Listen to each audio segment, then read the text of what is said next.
सिस्टरचा message चालू होता आणि मग सिस्टरने नंबर घेतला आणि त्यांना फोन केला. तर त्यांना तर ते म्हणले की मला प्रॉपरली एवढं लिहिता वाचता येत नाही. दुसऱ्या मुलाकडून मी तो नंबर लिहून घेतला आणि त्यांना फोन लावला आणि मग सिस्टरने त्यांच्यासाठी प्रार्थना केली. आता सिस्टरना अनेक लोक फोन करतात, मला माहित नाही त्यांना आठवतं का नाही, पण तो त्यांच्या जीवनात जे कार्य झालंय म्हणून ते सांगतात की मी फोन केला, प्रार्थना झाली आणि ते सांगितले का परमेश्वर येणाऱ्या दिवसात या वर्षात त्याच्यासाठी 100% त्याचे विवाहाचे मार्ग मोकळे करणार आहे. ते म्हणतात की खरोखर परमेश्वराने ज्याप्रमाणे त्यांनी शब्द बोलले काहीच महिन्यात त्याचे विवाहाचे रस्ते मोकळे झाले आणि प्रभूने त्याला चांगला लाईफ पार्टनर दिला, म्हणून ते सगळे गौरव प्रभूला देतात. हे सुद्धा टाळी वाजूया. आणि त्यांची इच्छा होती का प्रभूने इतकं मोठं कार्य केलंय, छोटे लव्ह ऑफ टोकन त्यांना द्यायचं होतं, म्हणून मी सिस्टर इथं पुढं बोलवत, रविवारच्या मम्मीला पुढं बोलवत आणि त्यांच्या हाते ते देईल. कारण आम्ही तर सांगतो की सिस्टर तुमचे मेसेज लोक ऐकतात, पण लोक स्वतः त्यांना सांगायचंय की खरोखर तुमच्या मेसेजद्वारे मी ब्लेस होतो आपण. ओके, क्लॅप करूया.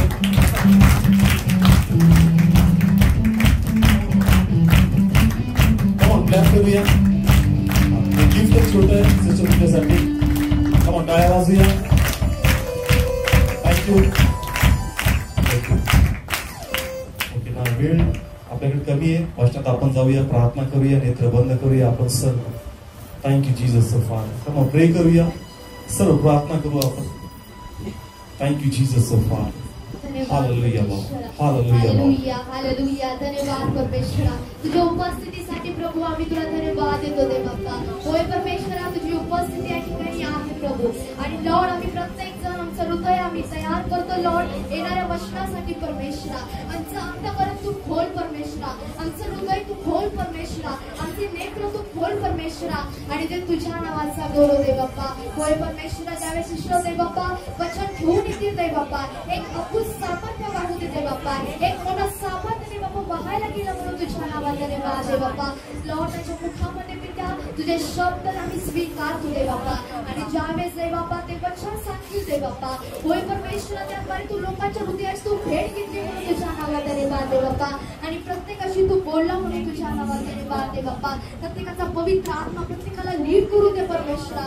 आणि प्रत्येक दे बाप्पा अडकणारे आत्मे भडकणारे विचार आम्ही बांधतो आणि नाश करतो प्रभू. आणि तुझी उपस्थिती आम्ही स्वीकारतो लॉर्ड. प्रत्येक हृदय तू स्थिर कर प्रभू वचन ऐकण्यासाठी दे बाप्पा. आणि ते तुझ्या नावाचा गौरव. ही छोटीशी प्रार्थना मागते आणि स्वीकारते. आमेन.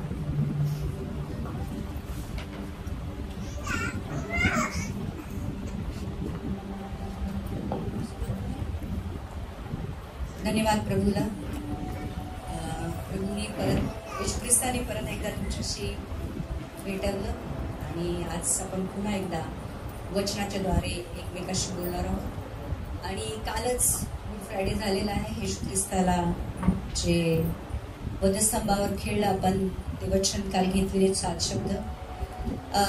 वधस्तंभ आहे आणि रक्ताविषयी बोलणार नाही असं होणार नाही. तर आज मी असा विचार केला की आपण येशूचं रक्त जे आजही जिवंत आहे, जे आजही आमच्या जीवनामध्ये काम करतं, त्याचा उपयोग एक प्रकारे आम्ही आमच्या दैनंदिन जीवनामध्ये कसा करू शकतो याविषयी आज बघणार होतो. कारण येशूचं रक्त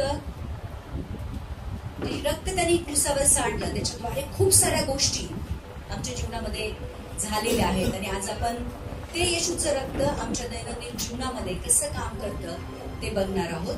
तर जुन्या करारामध्ये आपण बघतो की जे याजक लोक होते, याजक लोक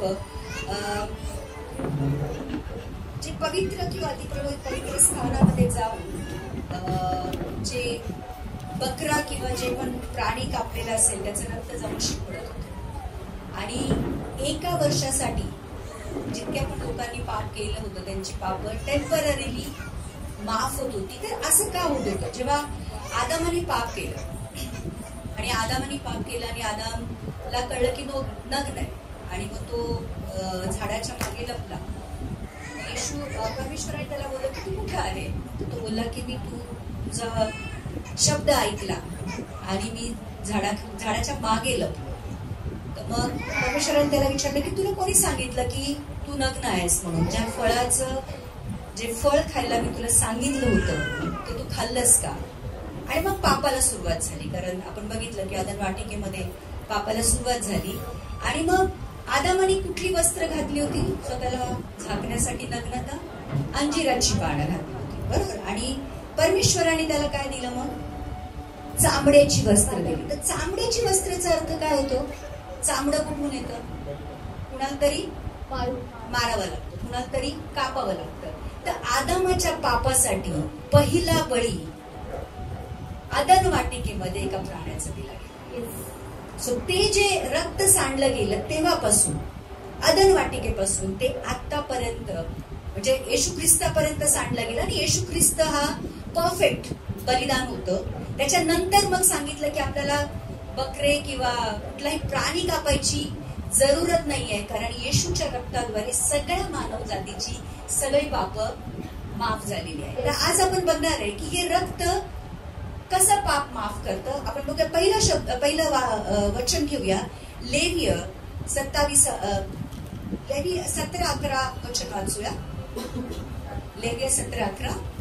कारण देहाचे जीवन रक्तात आहे आणि तुमच्या जीवाकरिता प्रायश्चित्त करायला मी ते तुम्हाला वेदीवर दिले आहे. कारण ते रक्त त्यात असलेल्या जीवनामुळे प्रायश्चित्त करणारे असे आहे. कारण देहाचे जीवन कशामध्ये आहे? रक्तात आहे. हे वचन आहे ना, ज्यांना समजलं ना त्यांना परमेश्वराचं येशूचं जे बलिदान आहे ते समजेल की रक्त काय काम करतं. ते आज आपण बघणार आहे. परत एकदा वाचूया. लेव्य 17:11. कारण देहाचे जीवन रक्तात आहे आणि तुमच्या जीवाकरिता प्रायश्चित्त करायला मी ते तुम्हाला वेदीवर दिले आहे. देहाचे जीवन कशामध्ये आहे? रक्तामध्ये. देहाचे जीवन रक्तामध्ये. तुमचं रक्त निघालं, पूर्ण रक्त गेलं तर आपण काय होतो? मरतो. तर जीवन कशामुळे आहे? रक्तामुळे आहे. आणि लिहिले तुमच्या जीवाकरिता प्रायश्चित्त करायला मी तुम्हाला वेदीवर दिले आहे. तर प्रायश्चित्त करायला म्हणजे पापांची क्षमा करायला रक्त कुणी दिलं? भले प्राण्यांचं दिलं असेल किंवा येशू ख्रिस्ताचं दिलं. कोणी दिलंय? देवाने दिले. बरं, तर इथे दोन गोष्टी सांगितल्या गेलेल्या आहेत. हाही थोडासाच डीप आहे. जे लोक थोडे मॅच्युअर आहे त्यांना कळतील की दोन गोष्टी सांगितलंय की बलिदानासाठी रक्त हे स्वर्गीय प्रोव्हिजन आहे. म्हणजे बलिदान ज्या पापांची क्षमा करायची असते त्यावेळेस जे रक्त सांडलं जातं ते कुठून येतं? परमेश्वराने दिलेलं आहे. लक्षात ठेवा, कुणाचंही रक्त आहे, आमचं पण जे रक्त आहे आम्ही रक्त बनवू शकत नाही. आजही मेडिकल सायन्स कितीही चंद्रावर पोहोचू दे, आणि मी मेडिकल सायन्स नाही, कुठलंही सायन्स जरी चंद्रावर आणि मंगळावर जरी पोहोचलं असेल किंवा आज आम्ही रोबोट सर्जरीज बघतो किंवा आम्ही मेडिकल सायन्स एक हार्ट ट्रान्सप्लांट पर्यंत गेलेला आहे. हृदय सुद्धा ट्रान्सप्लांट होऊ शकतं, पण आजही मेडिकल सायन्सनी रक्त बनवू शकलेलं नाही. ऍब्सोल्युटली नाही, रक्त बनवू शकले नाही. म्हणजेच रक्त कुठून येतं? परमेश्वराने अजून मानव जातीला रक्त बनवायचा फॉर्म्युला दिलेला नाही. रक्त कुठून आहे? परमेश्वराकडनं. तर हे एक स्वर्गीय प्रोव्हिजन आहे जे देवाने दिलेलं आहे आणि तो सांगतो की मी ते तुम्हाला वेदीवर दिलेलं आहे. जेव्हा पण रक्त सांडतं कुणाच्या पापांसाठी, तेव्हा ते वेदीवर जे सांडलेलं रक्त आहे ते देवाकडून दिलेलं आहे. दुसरी गोष्ट लिहिलेली आहे, बलिदानासाठी वापरलेलं हे रक्त पापांची किंमत चुकवण्यासाठी आहे. कशाची किंमत? बाकी कशाची किंमत चुकवत नाही. कशाची किंमत चुकवतं रक्त? पापांची. तर हे जे प्रायश्चित्त आहे ही किंमत चुकवण्यासाठी आहे. तर पाप हा एक प्रॉब्लेम होता आणि रक्त त्यातून, पाप हा प्रॉब्लेम होता आणि त्यातून बाहेर पडण्यासाठी परमेश्वराने रक्ताची प्रोव्हिजन केली होती. परमेश्वराला माहिती होतं की मानव जाती पाप करणार किंवा आदाम पाप करणार आहे आणि त्याच्यातून बाहेर काढण्यासाठी परमेश्वराने रक्ताची प्रोव्हिजन किंवा रक्ताचं योजना बनवून ठेवली होती. तर पापाने गमावले ते परत मिळवण्यासाठी रक्त ही किंमत दिली गेली. पापाने जीवन गमावले, मृत्यू आणला, आता मृत्यूमध्ये जीवन टाकण्यासाठी परमेश्वरांनी रक्ताद्वारे जीवन दिले. Yes. किती लोकांना कळालं? पाप आलं, मृत्यू आला. ओके, आता मृत्यूला जगवायचं असेल तर काय टाकावं लागेल? जीवन टाक. पाप आलं, मृत्यू आला. आता मृत्यूला परत जिवंत करायचंय तर काय टाकावं लागेल? जीवन. आणि जीवन कशामध्ये?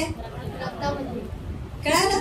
तर पापामधनं आपल्याला बाहेर पडण्यासाठी परमेश्वरांनी रक्ताची योजना केली होती. आणि रक्तामध्ये जीवन आहे हे देवाने दिलेलं आहे. तर येशूचे रक्त पवित्र होते.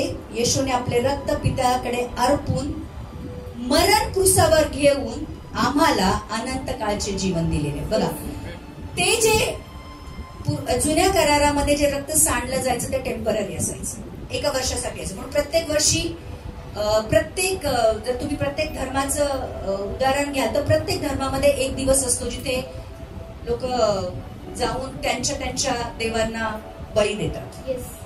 प्रत्येक धर्मामध्ये एक असं दिवस असतो जिथे बळी दिला जातो. जावंच लागतं आणि बळी द्यावंच लागतं असं लिहिलेलं आहे. तर ते कशासाठी होतं की त्या वर्षीची जी पापं असतात ती पापं त्या प्राण्यावर टाकली जातात आणि रक्त सांडल्याशिवाय पापांची क्षमा होत नाही. मग त्या प्राण्याचा बळी दिला जायचा, त्याच्यावर ती पापं टाकली जायची आणि रक्त सांडलं जायचं. त्याच्याद्वारे टेम्पररीली पापांची क्षमा व्हायची. येशू ख्रिस्त आला. येशू ख्रिस्तानी सगळ्या मानव जातीची सगळी पापं स्वतःवर घेतली आणि आपलं रक्त सांडलं आणि त्या रक्ताद्वारे आता फक्त जीवन मिळत नाही तर अनंत जीवन मिळतं. तर येशू जेव्हा कलेसिकराच्या पत्राचा 1 अध्यायाचा 13 आणि 14 वचन वाचूया. मला हा फॅन नको. इधर घुमा दो.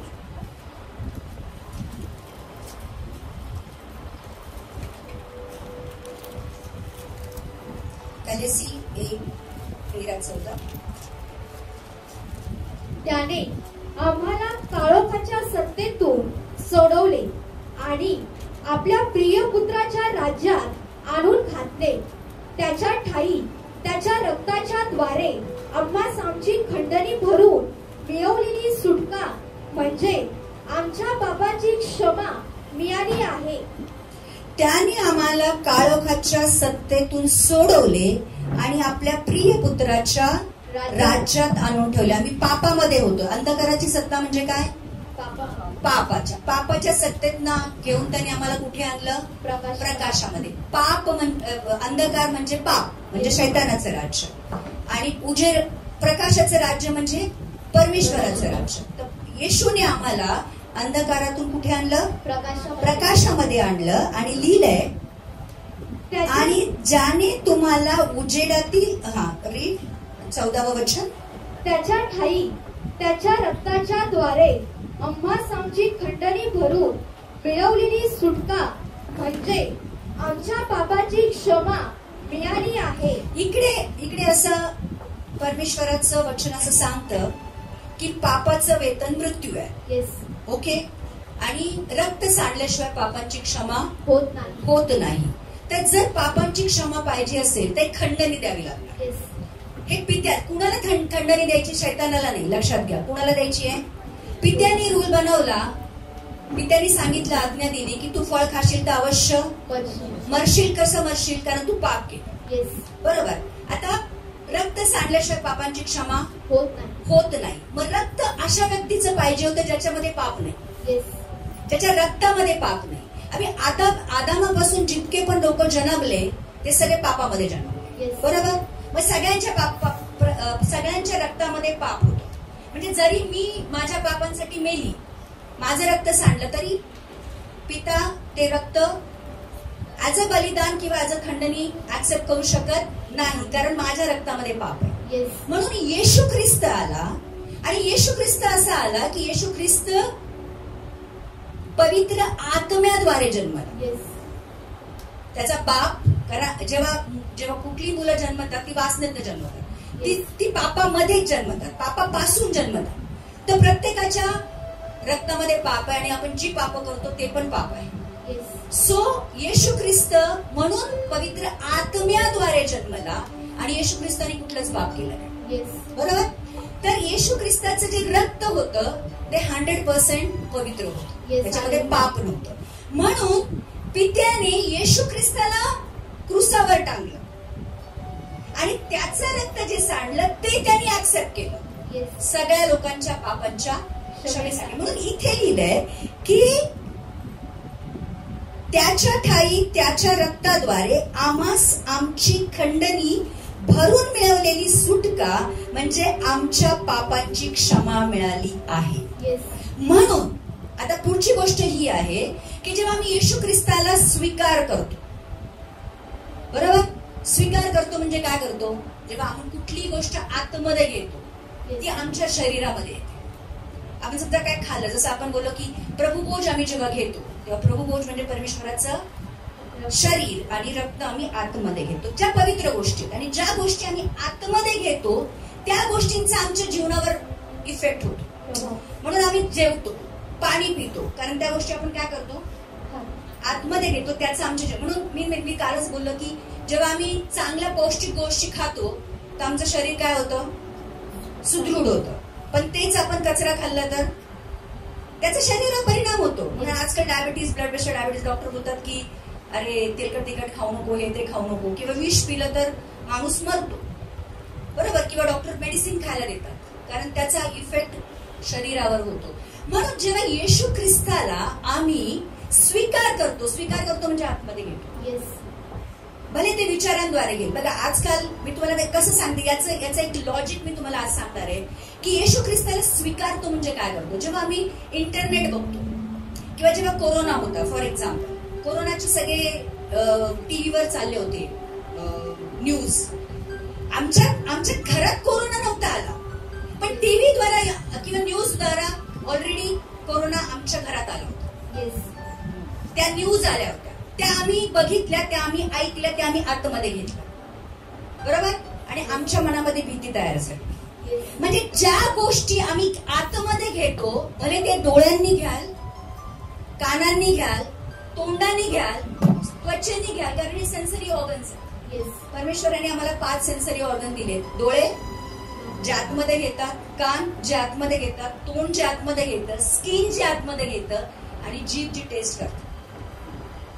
जिभेवर पण खूप सारे असे की ते ऍब्सॉर्ब करतात. म्हणून आपण बऱ्याचशा गोष्टी काय टॅबलेट्स असतात ते जिभेच्या खाली ठेवायचे असतात. जिभेच्या खाली टॅबलेट का ठेवतात, कारण त्याचं इफेक्ट खूप लवकर येतो. सो ते शरीरामध्ये लवकर मिसळले जातात. म्हणून कुठलीही गोळी, जर जसं हार्ट अटॅक आला तर बोलतात की सॉर्बिट्रेट नावाची जी गोळी ती जिभेची खाली ठेवा, कारण त्याची लगेच इफेक्ट. याचा अर्थ असा आहे की ज्या गोष्टींना आम्ही स्वीकार करतो, बरे ते खाल्ल्या नाही तरी डोळ्यांच्या द्वारे, कानाच्या द्वारे किंवा कुठल्याही सेन्सरी ऑर्गनच्या द्वारे जेव्हा त्या गोष्टी आतमध्ये येतात त्यांचा आमच्या जीवनावर परिणाम होतो. कळालं? जेव्हा येशूने स्वीकार करतो, येशू पवित्र आहे, जेव्हा येशूला आम्ही प्रभू मानतो तेव्हा लक्षात घ्या तो आमच्या हृदयामध्ये येतो. ओके, आणि पापाचा उगम पण हृदयामध्ये आहे. अंडरस्टँड? कारण जे आम्ही करतो ना, जे हृदयाने करतो, विचारातनं पाप हृदयात येतं आणि मग हृदयातल्या गोष्टी तोंडातनं बाहेर पडतात, असं बोलूया. परत जेव्हा येशूला आम्ही हृदयात स्थान देतो, जे पापाचं उगम स्थान आहे, म्हणजे त्या पापाच्या उगम स्थानी जेव्हा आम्ही येशूला ठेवतो, म्हणजे पापाच्या तिथे आम्ही पवित्रतेला ठेवतो, तेव्हा ते क्लीन्स होतं, ते स्वच्छ होतं. आणि मग येशूचं रक्त, कारण की ते प्युअर आहे, ते पवित्र आहे, ते आम्हाला पवित्र करतं. म्हणून येशूला स्वीकारणं फक्त तोंडाने नाही. म्हणून उद्धारासाठी असं लिहिलंय की तुम्हाला मनामध्ये विश्वास करावा लागेल, हृदयामध्ये विश्वास करावा आणि तोंडाने कबूल करावं लागेल, तेव्हा तुमचा उद्धार होईल. सो येशूला कुठे बसवायचंय? हृदयामध्ये, जिथे उगम स्थान आहे. जेव्हा कुठलंही बाळ बनतं, तुम्ही सोनोग्राफी जर करता तर पहिली गोष्ट सोनोलॉजिस्ट बघतो किंवा आम्ही डॉक्टर लोक बघतो की हृदयाची धडकन सुरू झाली आहे का. सो द फर्स्ट साईन, पहिली साईन ही आहे की ते बाळ या जगामध्ये आलं, त्याचा हार्ट सुरू होतो. So everything starts with heart.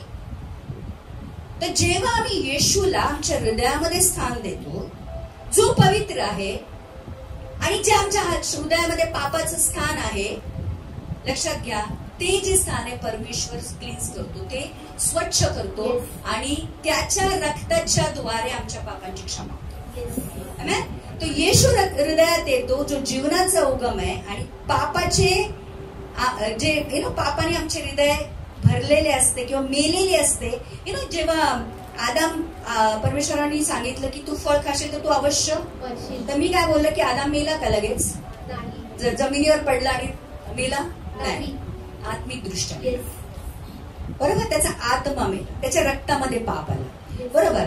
तर हे जे आमचा आत्मा मेलेला असतो, आता मेलेल्या गोष्टीमध्ये जर जीवन टाकायचं असेल तर ते जिवंत असलं पाहिजे.